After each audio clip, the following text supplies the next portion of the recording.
But welcome, whatever part of the world you're in. Good morning, good afternoon, good evening. I am over here on the south coast of England, where we are getting towards the evening, late afternoon and evening. And so good afternoon from here. And it's lovely. I'm seeing some faces I know as I look out here. It's really lovely to see some of you. And for those of you I don't know, it's lovely to get to meet you. So let me introduce myself by way of beginning. My name is Pete Hamill. I am a senior teacher at Strozzi Institute and a somatic coach. And mainly I teach the European programs for Strozzi Institute because I'm based out here in Europe.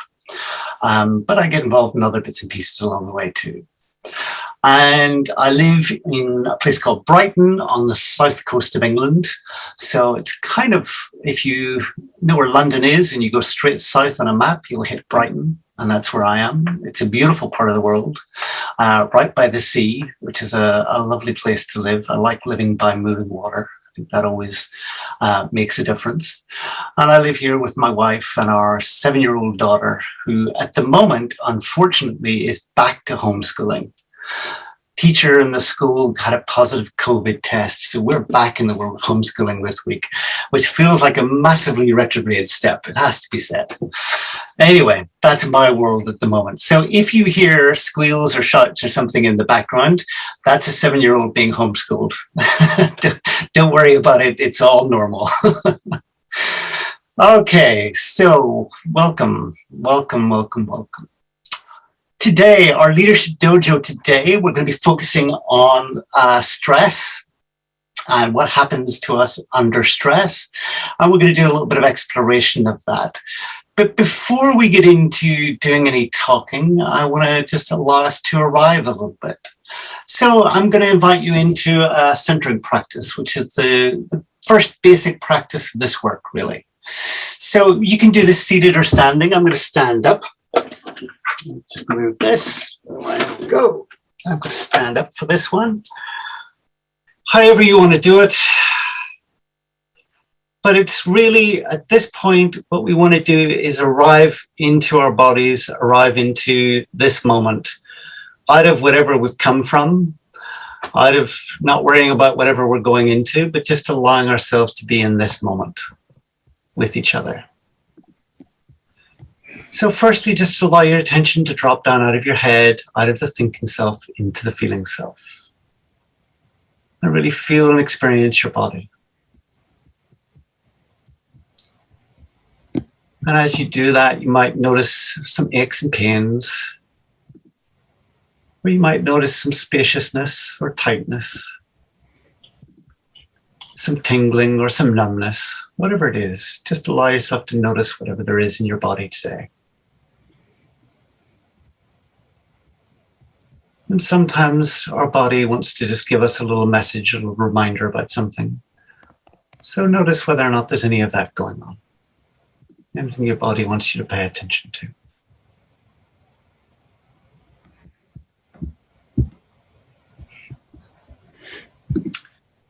And then we're going to center, and we center in three spatial dimensions that we live in, first of all. So first of all, we center in length. And centering in length is, if you can imagine, somebody's pulling on a hair on the top of your head and really extending out your spine. So you move from this to this, allowing your body to live in its full length. And at the same time as extending up, we want to relax down. We don't want to force ourselves up or hold ourselves up. We want to just allow our body to relax down, allow gravity to hold us. Standing in our length and relaxing down into gravity. And if you're standing, see if you can get that feeling where you feel the weight of your entire body running into your feet and into the ground. If you're seated, allow your weight to sit through your sit bones and your feet. And feel your connection with ground. Allow yourself to be grounded.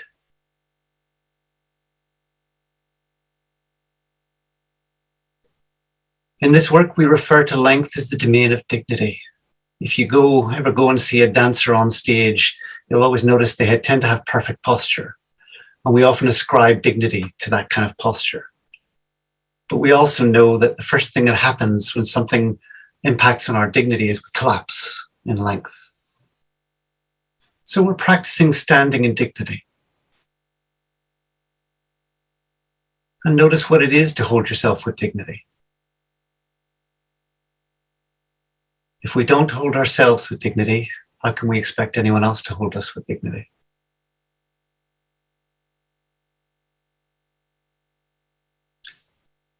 The next spatial dimension we want to pay attention to is width, left to right, side to side. So just take a deep breath into your chest and abdomen, but allow your rib cage to expand left to right and feel your own boundaries.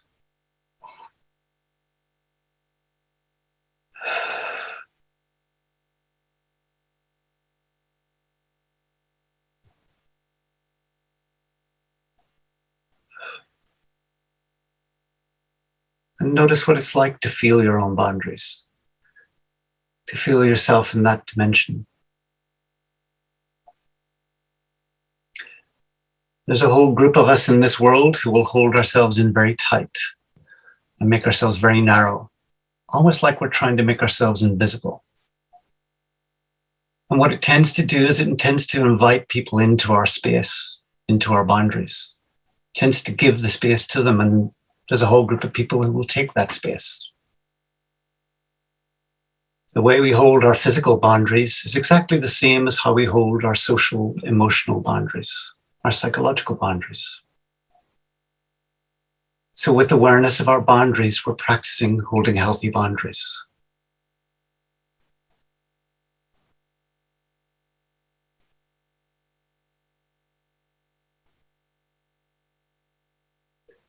Finally, we want to center in the domain of depth.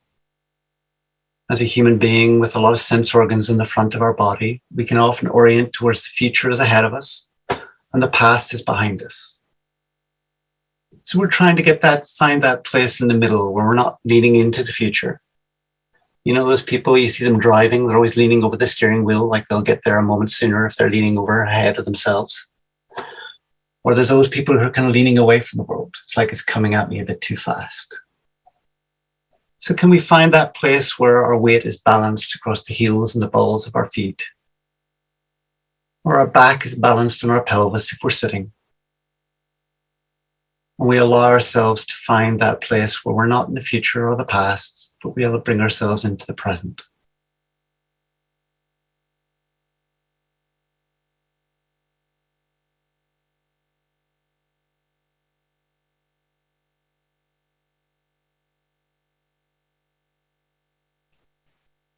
Dignity, boundaries, and presence. At its core, that's the essence of a lot of this work. Practice of dignity, boundaries, and presence.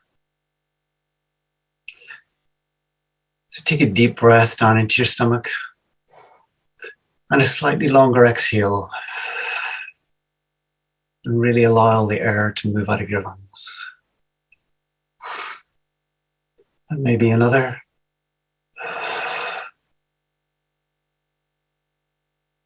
And then I invite you to bring your attention to the body's center of gravity.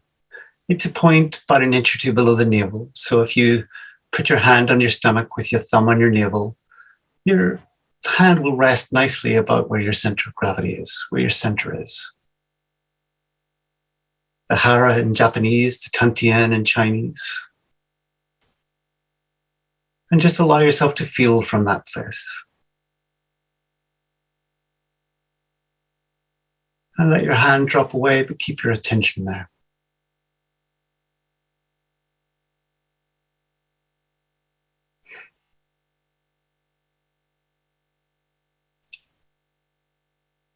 And then finally, we'll just center around an intention for this call, for this moment. So just take a moment and allow yourself in your body to feel what your intention is for this hour we have together. What feels significant for you? And just allow yourself to center around that intention.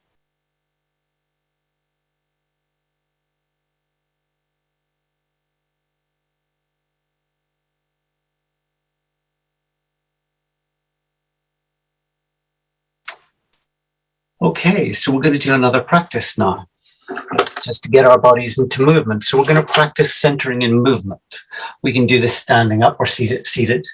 And Stephanie from Strozzi Institute is going to do it seated, and I'll do it standing up.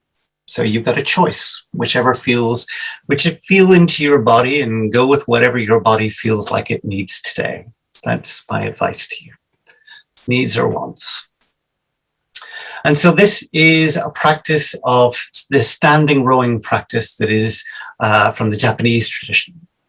And Japanese oars would often stand up, and they would have one foot in front of the other. So if we all start with our left foot forward, that generally allows us to be aligned. A left foot forward, our right foot behind. Right foot is about a 45-degree angle to straight ahead, and the left foot is straight ahead, just to give you a sense of that. And we're going to start just practicing moving from center. So in this, part of what I want you to pay attention to is that you're moving from this place of center. If I demonstrate it side on, it might be easier to see. So you're not moving head first, you're moving center first, moving from center. That's really what the movement that we're looking for is, moving from center. Your body moves from this center place. It's part of what we're practicing. It's practicing being able to move from center. Being able to find center in stillness is great, and being able to move from center is great too. So just moving back and forth, find your speed, your rhythm. What speed does your body want to move at in today? And Stephanie's doing this from a seated position, so anybody who's wanting to do it from seated can pay attention to what Stephanie's doing. But again, the same principles apply, moving from center, sitting on the edge of your seat and looking at what it is to move from center. And really just take a moment and pay attention to your body and find the rhythm that your body wants to move at. And then as we move forward, we're going to put our hands forward like we're grabbing an oar and pull the oar back with each movement. So pulling the oar back. Remembering to breathe.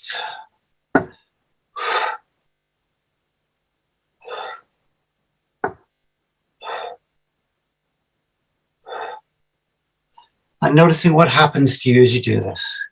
Can you maintain your rhythm, your centeredness? Do you get distracted by your own image on screen? And does that take you away from your centeredness? Can you bring yourself back? Paying attention to moving from center. And as well as moving from center, we're going to have a go at changing from center. Not just moving, but we're going to deal with the transition. And the transition we're going to deal with is that we're going to bring, for those standing, we're going to bring the right foot forward and the left foot back.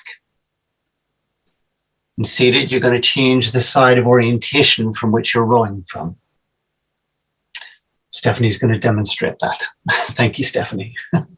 Just adjusting the camera. Okay. And change. So the right foot should now be forward.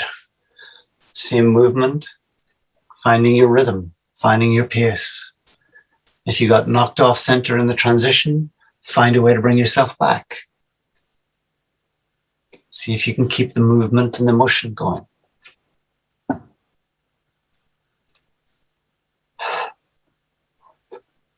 Remembering to breathe and relax.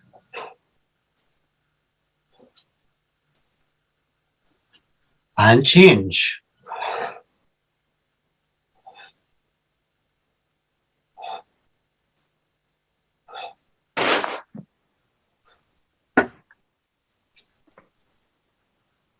And change.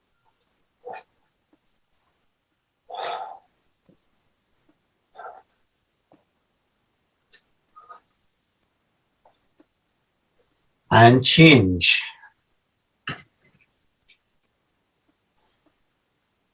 So again, finding your rhythm, finding the pace that works with your body today. And change every time. And see if you can find a rhythm in the transitions. A way to move your body.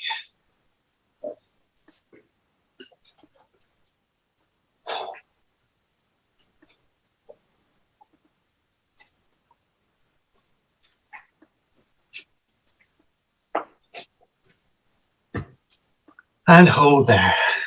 And just take a moment and notice your body. Notice your breath. Notice the energy, how it moves in your body. Notice your mood after moving.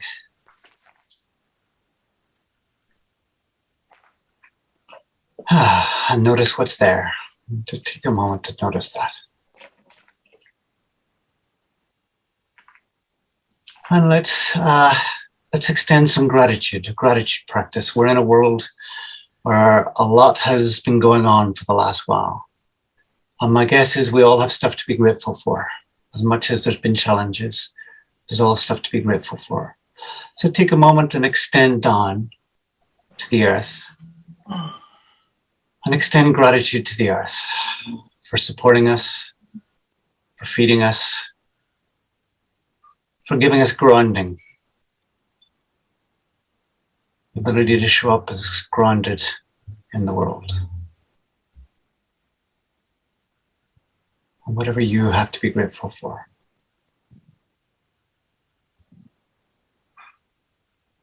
And extending up to the heavens, to the mystery,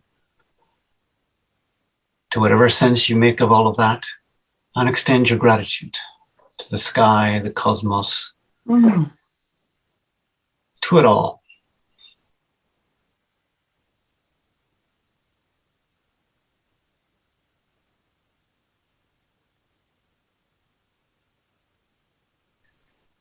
And then extending out to community, to family, to the pets and animals around you,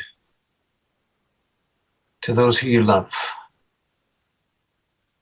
and extend your gratitude to them.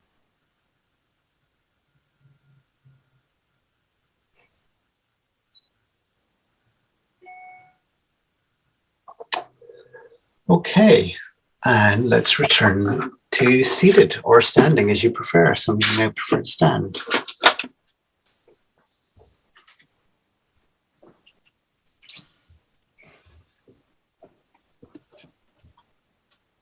Okay, so thank you. Thank you for engaging in those practices with us. So I see a lot of familiar faces here and a lot of new faces. So I'm just going to give a little bit of contextualization before we get into our subject for today, which is really about what happens to us when we get under stress and pressure. All of those weird things that we kind of know happen to us that are good to pay attention to. So let's start off with contextualizing what we're doing here.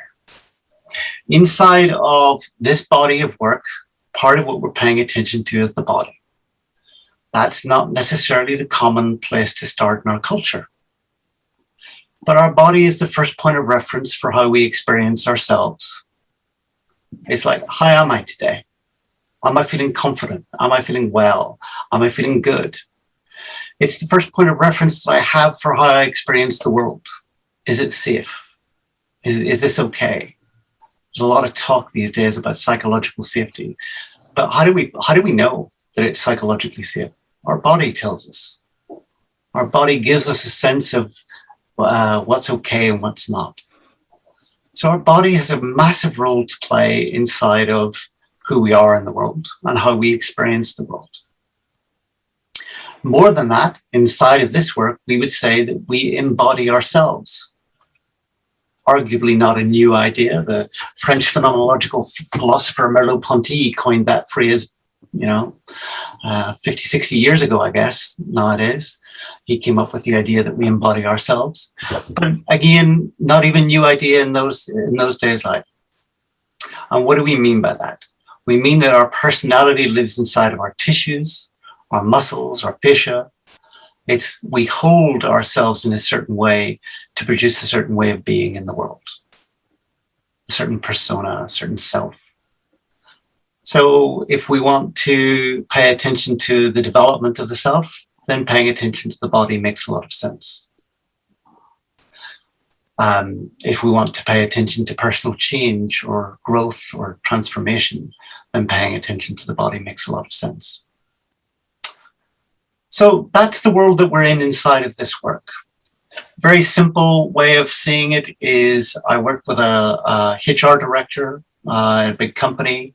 He couldn't be with emotion, which, you know, as a HR director, he had some people who came into his office and got emotional occasionally. And, you know, he would tap them on the shoulder on the way out of the room and say, I'll just give you a moment. And he told himself that he was giving them what they needed, some space and time. That was how he made sense of it. In reality, what was going on, he was freaking out. Because ever since he was a small boy, he'd been told, big boys don't cry, man up, all of those sorts of messages. And what did he do? Well, he did everything to stop himself feeling emotion. So he tensed his body so that he numbed himself. He shortened his breath, constricted around the jaw and throat and the eyes so that he never expressed emotion. And he held that shaping over a very long period of time till it became a normal way of being for him. That was just a way of being. We could talk about that psychologically as a repression of emotions, or we can talk about that somatically as a long-term pattern of holding of the self, contracting the self, not to feel, because feeling isn't safe. So that's what we mean by entering into this notion that we embody ourselves. And all aspects of ourselves can be understood the same way. So today what we want to look at is a particular aspect of the self, which is the self under stress. And we all know we have patterns under stress. At least most of us, I think, already know we have patterns under stress. And part of what helps us is to be able to identify those patterns and to be able to interrupt them, to be able to make sense of them and interrupt them, and be able to find the capacity to do something different without making ourselves wrong for them. We got these patterns at some point in time because they were helpful. They were helpful adaptations to allow us to cope with something that probably our developing ego didn't know how to handle properly. It didn't have the ability to cope with. So we found a way to find our way through these situations in order to be able to deal with what felt like overwhelming situations, stressful situations, situations where we felt at some level we weren't safe, we didn't belong, or we didn't have dignity. And so part of what we want to do is to identify that in those patterns of responses, they tend to move in three core kind of directions. They tend to evolve into three sets of patterns that we see. The first one is the move away response. And the move away response is essentially what I've learned to do over time is to create safety through distance, through moving myself away from the source of pressure. It's like if I create some distance here, I'll be okay. And there's, you know, extreme examples of that, and then there's more subtle examples of that, and I'll get on to maybe giving some examples of those later. But it's essentially producing safety through distance. Sometimes talked about as the flight response. Then we have the move against response. And the move against response is that move where I create safety through asserting myself. In some way, if I assert myself, if I make my point of view really strongly, or if I create some kind of line in the sand, that I'll be okay. And again, sometimes we know that as the fight response. That suggests a more extreme version of it than often shows up in the world, but that's sometimes how we refer to it. And then there's the final kind of response, which is the move towards response. And the move towards response is sometimes called that please and appease response. And, you know, you sometimes see that with people as like, you know, that tilting of the head, exposing the jugular, which is an appease response in animals. And that, yeah.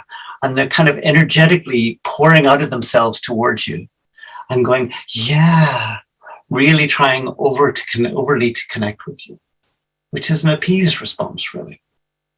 It's like, I will create safety in this moment through relationship. If I keep relationship okay, then I will have safety in this moment. So, as Stephanie put in the chat, these are adaptive patterns that we learn at some point. And it's very easy to think about these as cognitive patterns or emotional patterns, but they're physical patterns as well. In fact, the cognitive, the emotional, and the physical is really just one process we experience at 3 levels. It's really the same thing.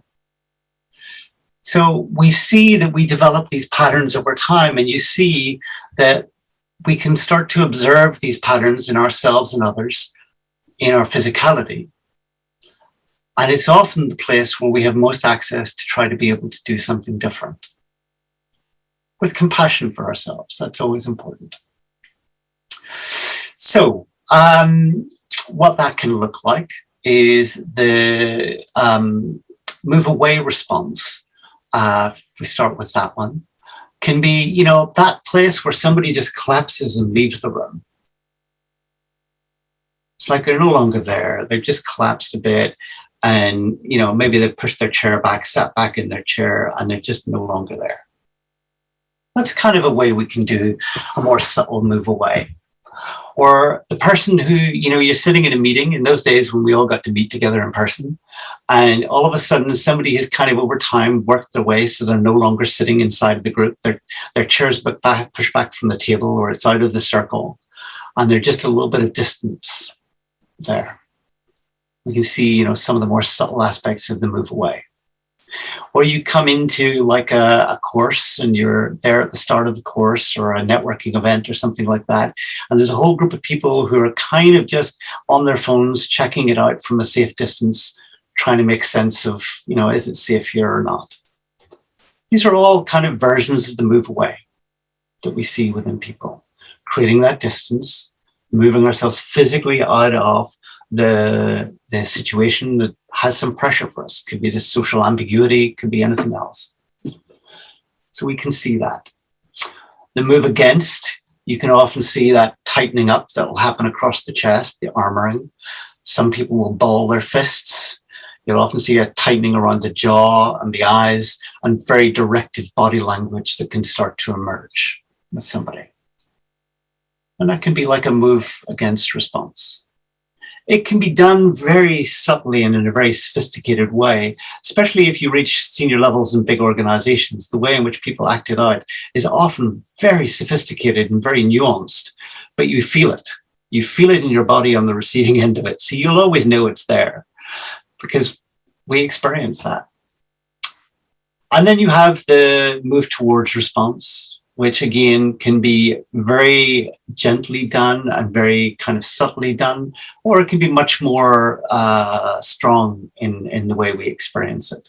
Some of the kind of, agreeing with people, giving up your position in a conflict, or even flirtation, which can take place at times, can be driven by that kind of move towards response. And again, we see the visual cues of it. The person is physically moving towards, moves out of their center, starts to energetically almost move out of themselves and towards the other person. Often with that sort of appeasement gesture of exposed neck, tilted head, and lots of nodding, raising the eyebrows. Yeah, wow. That kind of facial expression can be associated with it. So we can see that these responses live inside of us and live inside the body. And we tend to have one of these that we predominate to, one that we'll use more often than the others. It's not like every situation, every context, it's like there are situations which will evoke something else from us. Someone comes after one of our kids, most of us will have a fight response. Some of us might be saying you can have them, but most of us will have a fight response. And so there's a way in which the situation will have an impact on it.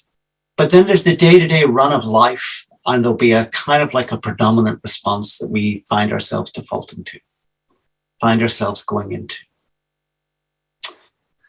So let's just take a moment with that And what I'm going to invite you to do is take a moment, and we're going to move into some shapes just to see what it feels like to be in those responses, and to see if you can identify what feels more or less familiar. What's kind of like an easier shape for your body to take, and what feels like a harder shape for it to take. So we'll start with a move away, and maybe just a collapse, and like moving, creating a little bit of distance, moving back, moving away from whatever's going on.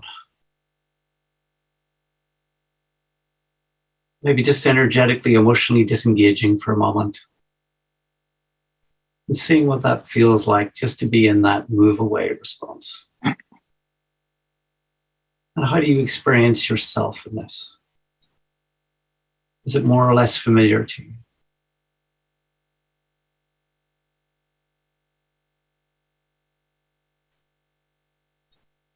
Maybe making yourself a bit smaller, narrower. If that works for you, it's part of the move away.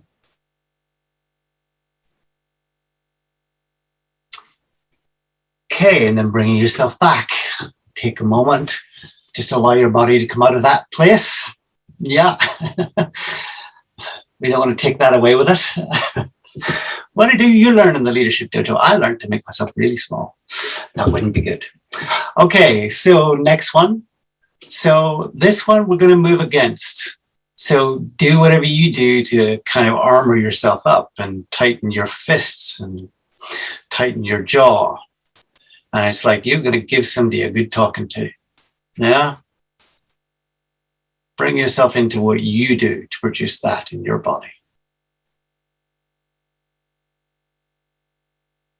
And notice how this feels. Notice whether it feels more or less familiar than the previous one. Does it feel easier or harder to move into? How much energy does it take from you to hold this shape?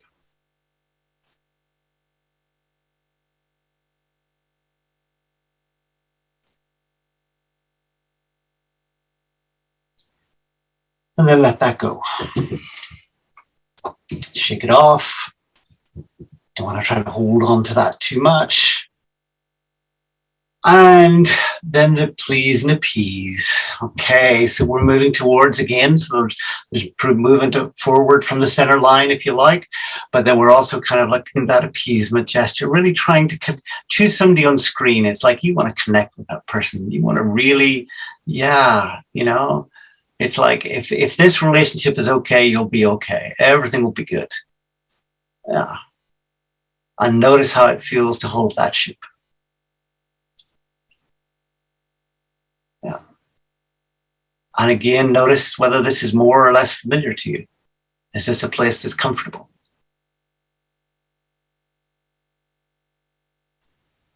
And then let go of that. So for most of us, we have some that are a bit less comfortable than others. We have some that feel like they're further away for us than others, further away from those different shapes.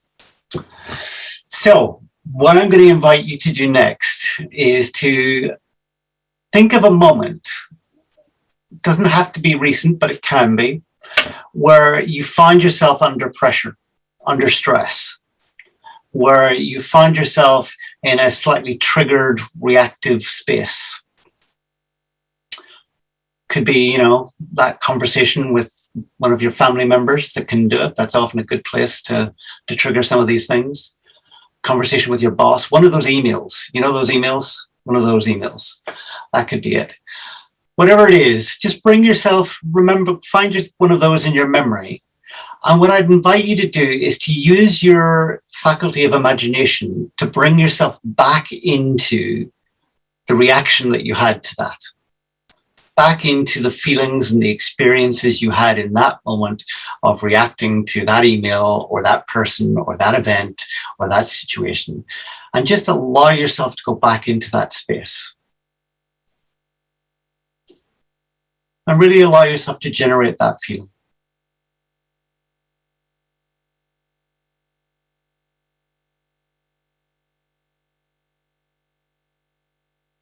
And then see whether or not you can see inside of this reaction one of the three conditioned tendency responses that we just went through. Can you find one of those? It could be a slight collapse, making yourself smaller, retreating. It could be a slight tensing up and kind of getting ready for a fight, wanting to assert yourself. Or it could be that place of wanting to build a relationship.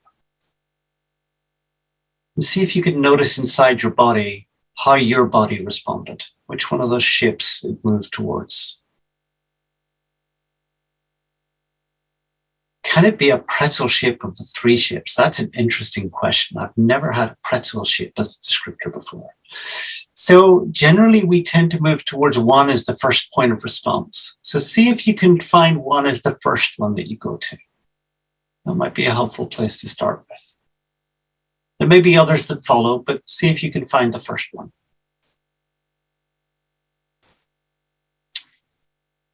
Just see if you can find that.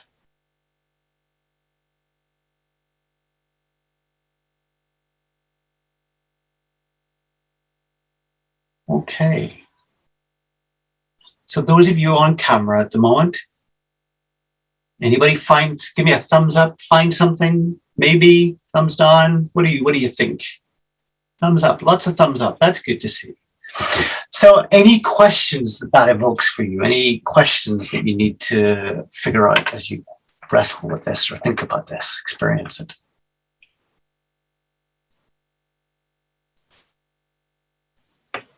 Pete, are you open to folks raising their hand? Definitely. And coming off? Okay, coming off mute. So if you can find your raised hand function in the reactions, and then I'll call on you. So David, do you want to bring yourself off mute? Okay, so can you hear me okay?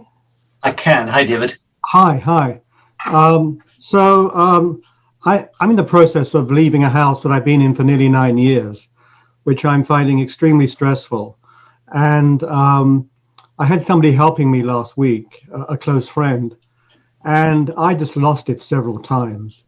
One time I felt I was just going to explode, and I just sort of stayed contained, and I said, I'm just going to go for a walk, which I did, to kind of to move and dissipate what I was feeling. And I didn't even know what I was feeling. It was just kind of like a lump of something. But I knew that if I stayed in that position, I would just explode and start going into a rage. And I just pulled myself back from that by going for a walk.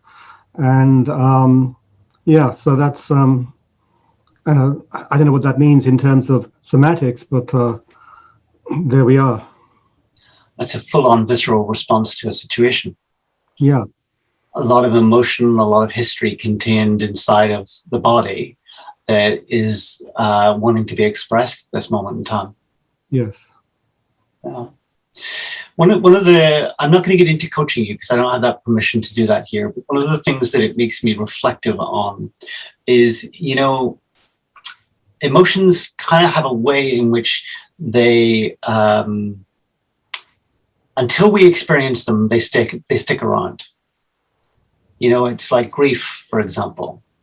So when you experience grief, you can kind of hold it at bay, and that could be useful as you're trying to organize and deal with some of the practicalities of life that you need to deal with in those moments. And there's a way in which if we just try to hold it back and not experience it, there's also a way in which it just lingers.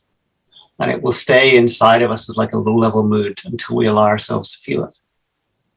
And then it will be expressed. And we can live the rest of our life sometimes in a low-level mood.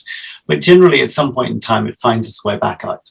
It kind of, I always think with grief, we don't grieve. Grief kind of does us in a certain way. And so there's a way in which part of what you're experiencing is perhaps a whole series of emotions connected to this moment, and potentially a whole series of historic emotions that are still alive in the body, that are still held. And so there's something about when we can only when we can allow ourselves to experience them, can we fully move on into something new.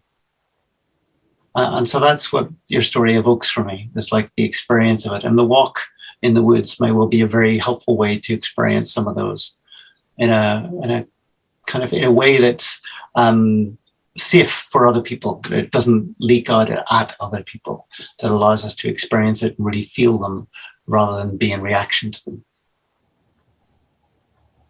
Lovely. Thank you. Thank you for sharing the story. Thank you. Thank you. Were you going to say something else? No, that was very good. Thank you. Yeah. Oh, thank you. Stephanie, sorry. Yeah, are you ready? Are you available for more questions? Yeah, we'll take one more. Okay, great. Valentina, you want to bring yourself off of mute? Hi there. Thank you so much for your time and for the space. I'm the one who asked the pretzel question. Yes. And so I just had a moment yesterday of bringing up a difficult conversation. It was going to be a difficult context. And in preparing for it, I felt like an emptiness in my stomach, and I noticed it. And so part of my question is, would that be more of a move away response? Because I was showing up and I was going into like something that deserves a fight kind of response, like a very like, this is something we have to do, this is what's fair. So that was the context of the conversation, and in preparation for it, I felt like an emptiness in my stomach, and I did twist into a pretzel when it comes to like my legs. So there was a like collapse and a needing to show up, but like a collapsed feeling of like, oh my God. Yeah. So the reality is I'm not going to give you an answer to that. I'm going to give you some questions to that. So the place that I would encourage you to reflect on is what's the movement your body wants to make in response to that emptiness? Is it a movement to make yourself smaller, diminish yourself, move away? Is it a movement of like, I've got to reach out and build a relationship? You know, it's where does your body want to go inside of that experience of emptiness, that experience of the nervousness, the feelings that you have? What does your body want to do in response to that? And that will tell you what your predominant pattern is. Yeah, it makes sense, because it's please and appease, which when we were in the different shapes is the one that made me cackle, because I was like, oh shoot, I live in that shape. Yeah. I saw you smile and laugh a lot when we did that, actually. You were kind of right in the center of my screen for that one. And so I kind of thought it might be. Yeah, there we go. Feels like it had some resonance for you. Yeah, it definitely did. Yeah. Yeah. Thank you. You're welcome. So one of the things I want to say, we'll maybe get to some more questions later, but one of the things I want to say about these shapes is that we come by them honestly. You know, there's some questions that came up around the kind of comfort or discomfort being in these different shapes and the idea of self-judgment. It's like we come into these shapes at some point in time as young developing egos that don't actually know how to handle the full sense of the situation they're in. So the example that I gave of the HR director earlier, it's like he grew up in a situation where he felt a lot of judgment from adults about who he was meant to be and what he was allowed to experience, what was okay for him. And that meant that he responded to try to maintain his dignity inside of that growing up environment. And as young people, we need our basic needs. We need to meet our need for dignity. We need to belong. And inside of belonging, we can include connection, affection, and love. And we need to have safety. And so he was meeting his needs for belonging and for dignity inside of an environment where that was what it was to be dignified as a man. That was what it was to belong as a man. And so a developing ego that had no real ability to process some of the complex emotions that he was experiencing, some of the sense of judgment that he was experiencing, he developed a strategy to respond to that. And we all develop our strategies in an honest response to the environment that we're in. You know, I have a move away from response. So that's an easy place for me to go, to diminish, make myself smaller, kind of like when I started this work 20 years ago, it's been about that long, and I had a shape which was much more contracted and constricted and smaller. And I developed that because I grew up in Northern Ireland during a time of a lot of conflict. And at a certain point in time, it may well have saved my life. Probably did. So I can get frustrated with my conditioned tendency, and I can judge it, and I can do all of that kind of stuff. Or I can go, it was my way of coping with that environment. An environment that my developing self had no way of conceptually figuring out, understanding, making sense of, and responding to.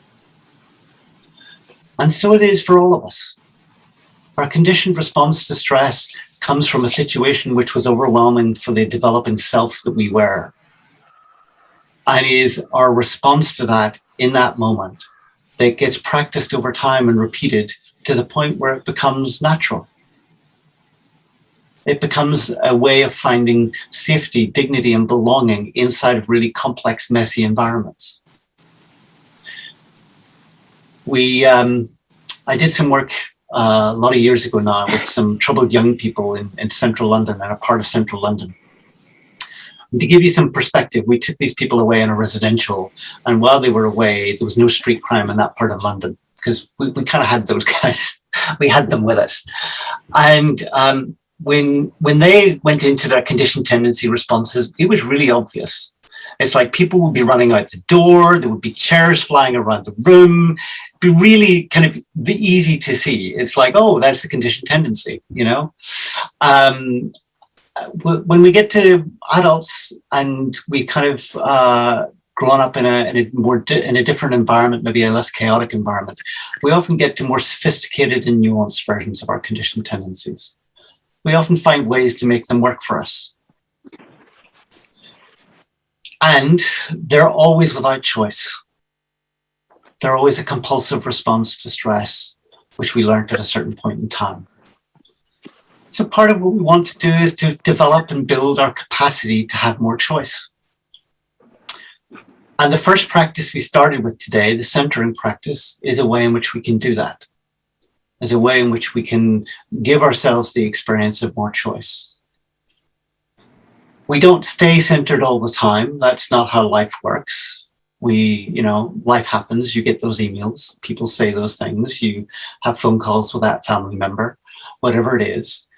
And the question is, how quickly can we bring ourselves back?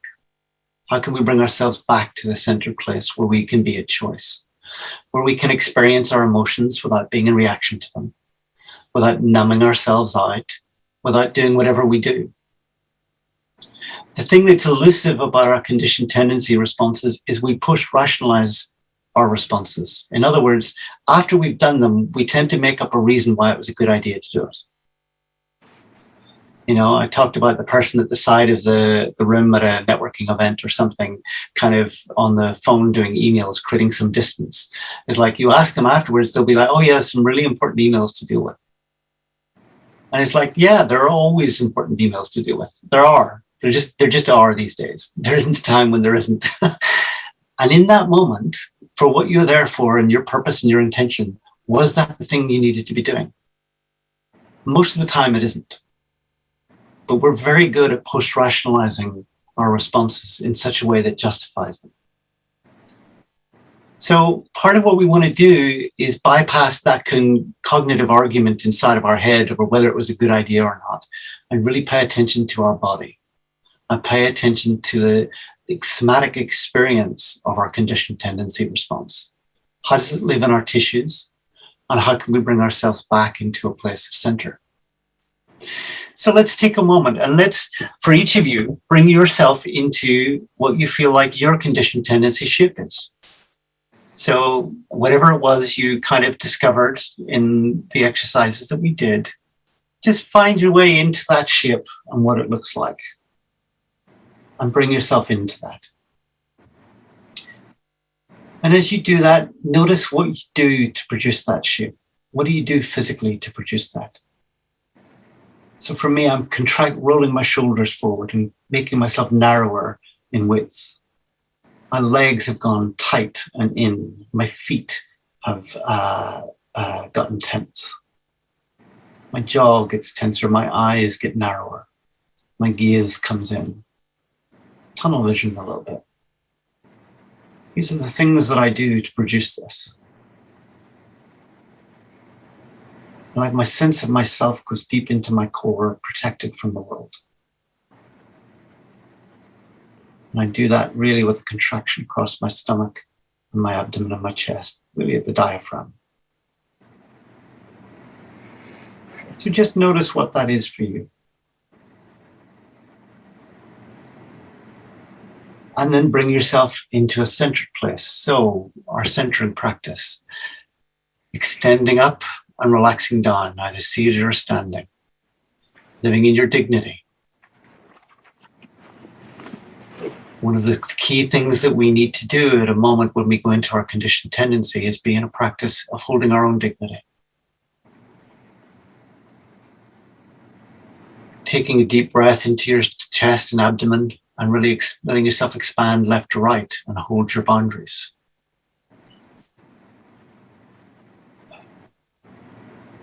We want to be able to hold our boundaries when we're in our conditioned tendency response.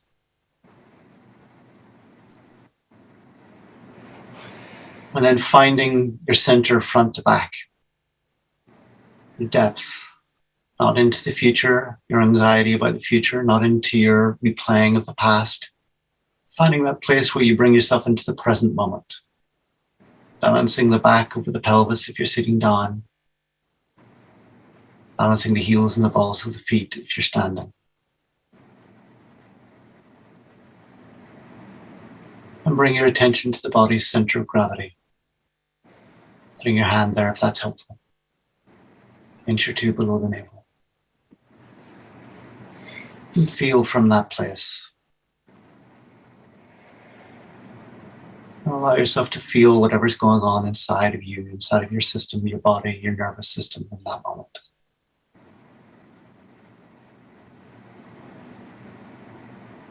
And then get present to whatever your intention was.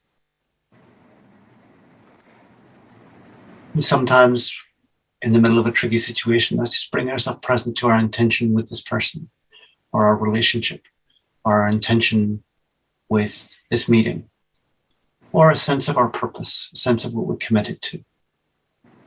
Just bringing our attention to that and allowing that to inform how we move forward. So centering around the three spatial dimensions and centering around what we care about.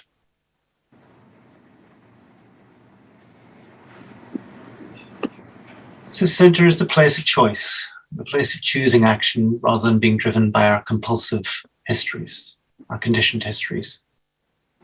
I think we've probably got time for maybe one more question. Stephanie, was there somebody who didn't get to ask a question last time?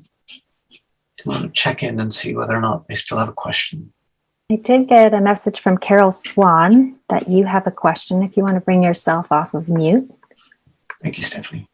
Yeah, thank you. I was, I'm in a situation right now where I'm a director of a program, and I am in one of those moments where a student who has a scholarship just decided on her own, because she's in a PhD program, to not come to the last module. And it just came out of thin air, and I realized I reacted when I wrote her back. She just wrote and said, well, I'm not going to come. I will come, in the next training program, I'll make it up. There was no acknowledgement that she was just dropping out of her own accord. And she's a scholarship person, so I realized I had expectations of her staying in. So my reaction was to write her and say, both congratulations for the fellowship for your PhD, but I also felt broadsided by her making that decision without checking in. And because she's a scholarship person, I said, I could have given this. There were a lot of people who wanted this scholarship. So I noticed she didn't write back. I've written her 3 times. I mean, I wrote in the email that I wanted her to, I wanted to connect. I wanted to talk about it. But she was important to me, and I wanted to figure out an alternative. Could she close with us? And I made specific proposals. So I've written her 3 times. She hasn't called back. And now what I'm doing is going into the please and appease part of me. Well, my first was fight. And it was just quickly, if someone doesn't come to the table, then I feel horribly guilty. Like I've really done the situation wrong. So I think my question, it's so immediate. And I think both patterns are so strong. The first is to fight for what I think is just.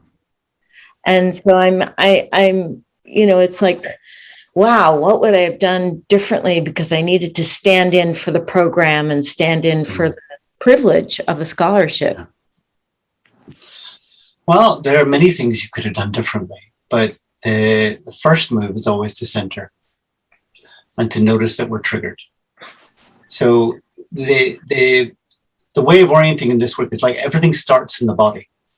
And we often think of things that start in the head because that's often where we experience them most inside of our culture. But actually things start in the body. We kind of give that an emotional mood kind of label, and then that tends to drive the thinking in our mind. So there was a visceral reaction to what happened when you received that email. And so the first point is always to kind of notice is like, wow, there's a whole world of stuff that's going on here that I need to pay attention to. And responding from that place is probably never going to be generative. It's never going to move things in an interesting way. Mm-hmm. The other thing that I'd notice is that, her not attending the module and her lack of response to your emails could be interpreted as a move away. Mm-hmm. I say could be because I have no idea. But one of the things that I would hold as a possibility is that she's actually in her conditioned tendency before she interacted with you.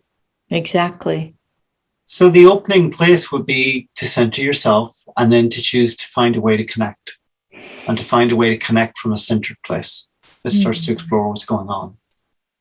That would be the opening. And I have no idea, how that, in your world, what that would mean practically and how that would resolve itself. But often I would say these things are often better on the phone than by email. Yeah.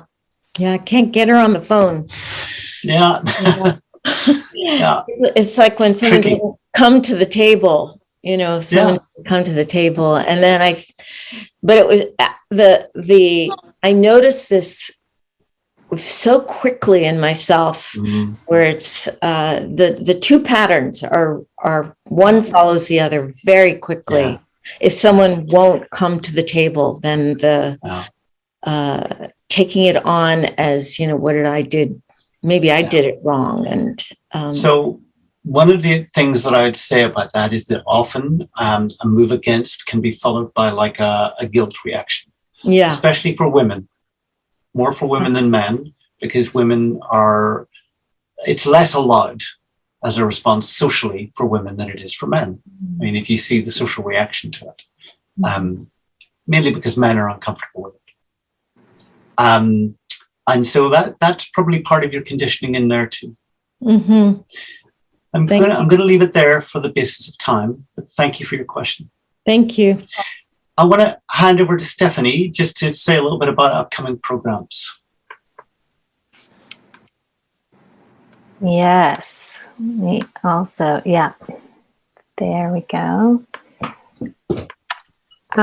Yes, well, I want to say thank you to all of you for joining us today for Leadership Dojo, and to just let you know that we have several courses coming up in person. We're actually starting to make our way back into the dojo in Petaluma. We have 2 courses, yes, 2 sections of embodied transformation. And if you want more information, I'm just going to keep it really simple for us today. You can go to our website and look at the calendar page. I'm going to pop that in the chat, and it gives you the dates and information about those courses. We also have, if you've taken an embodied transformation course, we also have an advanced course of somatic bodywork and somatics trauma and resilience also coming up in person. And then we'll be also launching a new online course in September called Race Conscious Coaching. So keep your eyes, ears out for that. And we look forward to seeing you in 2 weeks for the next Leadership Dojo.